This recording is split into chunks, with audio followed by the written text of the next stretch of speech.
Coming up in today's program, dancing for honor, Peruvian style. An art collaboration from Death Row.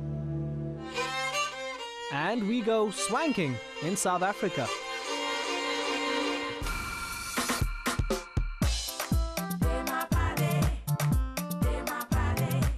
But first, Artsworld travels to Liberia to get an insider's perspective on the country's art scene. Hello and welcome to Artsworld in Monrovia, the capital city of Liberia on the west coast of Africa. My name is Mahmoud Johnson and I live and work here as a radio presenter. This hotel is one of the visible signs of the devastation caused by the Civil War. But things definitely are improving in this country, and one of the visible signs is the establishment of the country's first post-war art gallery.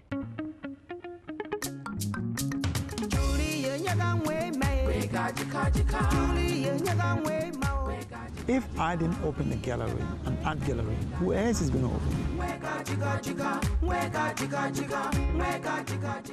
While we paint, people see it and they can tell, yes, there is peace in Liberia. You know, in the days of past, when you painted things, people will see, they know that there was terror and horror here at that time. But now we project images, you know, positive images, people dancing, people singing. This art gallery is the fulfillment of Leslie Loomer's dream to give local artists an opportunity to promote their works. I know how I felt when my works were not in an art gallery. When I had to take my works under my arm, go to apartments, go to offices, they say, no, you have to wait small. The boss may is in a meeting, oh, come back later. You have already chartered a taxi and you have to pay that money. It's embarrassing. It's so much embarrassing and it's frustrating. So we all have this place where we can take our works. I encourage all of the artists to bring their works there. There was no time that I was not an artist. I was born an artist. I started to draw from the age of 6, 7. When I went to school with my friends, when the sun is shining, I would let them stand like this, you know, in their shadow, and I would trace the shadow on the ground. That's how I started. Now 38, Leslie draws and paints across a variety of mediums. He studied architecture, but his painting style is self-taught and original. And I saw the palette knife that I normally use to mix colors. I told myself, well, why can't I try with this thing? And I tried with it. There was a lot of try and error, and I prefer the effect, the finished effect of the palette knife more than the brush. Because with the palette knife, you are going almost like relief. Leslie's life turned upside down after he was forced to flee his home in 1997. His paintings, depicting the atrocities of Liberia's civil war, had made him unpopular with the Charles Taylor regime. It was to be 8 long years before he came home. These were watercolor paintings of the rebels and their activities, how they terrorized people, how they looted, how they extorted money, so many wrong things. I've seen a lot of changes in the art, in the social lives of the people, in the political arena. People are coming back because they have seen that things are changing for the better. Art is not something you can say, come and buy my art, come and buy my painting, come and buy my banana, come and buy my oranges, before it gets, you know, rotten, you know. People buy art when they really want to. And Leslie's in demand, sometimes for his educational billboards, sometimes for his portraits, and sometimes just for his passionate belief in a better Liberia. Another important part of his work is the daily cartoon he draws for the local newspaper. The cartoon is very, very effective in bringing changes, positive changes into this country. Because when I see things going wrongly, I put it into the cartoon. I talk through the cartoon. That teaches the people to be positive, to think positive, and to clean their backyards. And that is developing the mind of the individual, which is very important. Because if the mind of the individual is not developed, you develop the infrastructure, he's going to destroy them. That's what has been going on in this country. So artists will play a major role in developing this country. Liberia is a country moving forward. It'll take many years to recover from the Civil War, but there is a sense of optimism in the air. That painting came about from my neighborhood where I live. I see a lot of children around me. They come and visit my children, they play. So you see right now, children have smile on their faces. And that projects a positive image about Liberia. That talks peace. People see it, oh, this is from Liberia? Oh, because everyone knows the artist paints what he sees. So if people see this, they say, yeah, but this artist, he lives in a joyous community.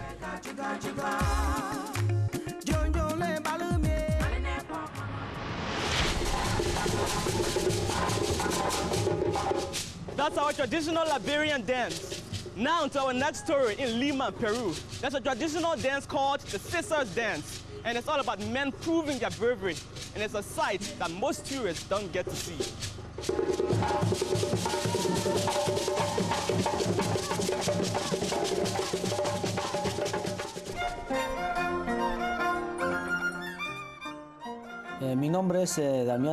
My name is Damian de la Cruz Janto. I'm a scissor dancer. I'm 40 years old, and in my town, they call me artist Carcadia.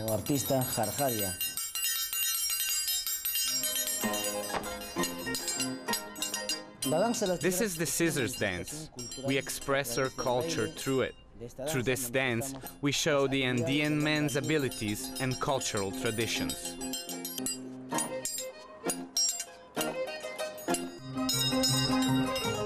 The dancers use two metal poles which take the shape of a pair of scissors. The scissors are two separate metal sheets, a female and a male. The female stays under and the male on top. It makes a high and a low sound. You have to synchronize them to the harp and the violin. The costume represents resistance, a resistance to Western influence. The dance is a ritual that still connects the Andean people to their heritage and to nature. Only chosen men can become scissor dancers. I dance because my grandfather was a dancer.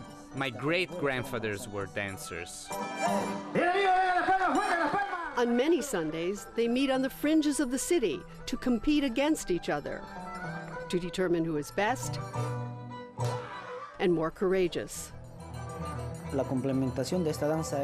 There is a bloody side to the dance. We don't perform it for white people. They are not ready to see the kind of things we do. Here, as the sun goes down, they swallow swords, stick pins to the skin on their faces, eat toads or snakes. You have to surrender your body and soul to the dance. I started dancing when I was 5 or 6. At 7, I started sticking small pins here and through my arms. That's how I started to test my endurance, if I could bear the pain. I am a complete scissor dancer, which means I'm also a healer. Some say a witch doctor. This is our tradition, and we respect it.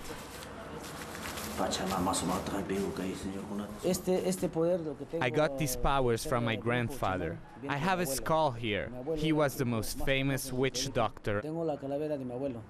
When the Spaniards conquered Peru almost 500 years ago, they tried to destroy the natives' traditions and beliefs. Their priests believed the Andean dancers had made a pact with the devil in order to perform their tricks. They called us devils. We had our gods, but then the Spaniards came and they started killing us and converting us. So today, on the outside, we also believe in their religion, but in our hearts, we still believe to our Andean world. Like millions before him, Damien moved to the city to escape poverty and conflict. I came to Lima at 11 years old when my father died. This dance was frowned upon by the Limeños, by the people of class A and B. We would try to perform downtown and they would yell, "Go away!" But we would still dance in the outskirts. We continued dancing where the Andeans live, until one restaurant let us try, and people liked it. Damien's determination proved successful, and he started performing his art first all over Lima, then the world. When I was 6 or 7 years old, my grandfather told me, He said he could see I would take the dance worldwide, and he was right. Damien worries that the dance will disappear as Andeans in the city leave their traditions behind. I ask myself if the dance will be the same in 20 years. I ask the government's help to open a school. If we don't teach it, it will disappear. He's among those training young dancers and sees a path for the survival of this tradition. We have to get rid of the bloody side, with people risking their lives. We have to preserve the moves and the tradition behind it, but we have to adapt it to the modern world. We can't let it die. Our dance represents 500 years of resistance. What we believe must go on. That's where we come from. I will die dancing, and they will bury me with my dancing clothes. Join us again after the break to meet an artist from Norway whose friendship with a man on death row created an unusual art installation.